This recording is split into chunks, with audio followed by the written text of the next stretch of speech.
Un nouveau Français en or à Sotchi. Pierre Vautier, 26 ans, a été sacré champion olympique de snowboard cross.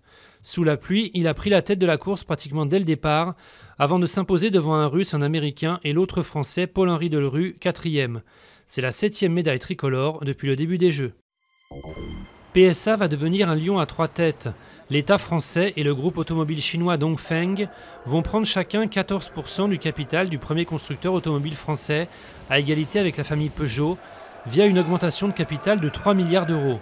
Il s'agit de relancer un groupe qui a perdu 5 milliards en 2012, supprimé 11 200 postes en France et fermé l'usine d'Aulnay-sous-Bois. Jacques Chirac, brièvement hospitalisé. À 81 ans, l'ancien président est rentré chez lui après quelques heures à l'hôpital lundi soir. Sans doute une violente crise de goutte selon son entourage. Il avait notamment été victime en 2005 d'un accident vasculaire cérébral. Les violences continuent à Bangkok. Des heurts ont fait 2 morts, un policier et un civil, alors que la police tentait de reprendre plusieurs sites occupés par les manifestants qui réclament depuis 3 mois la chute du gouvernement. Au même moment, la commission anticorruption annonçait qu'elle allait inculper la première ministre Yingluck Shinawatra.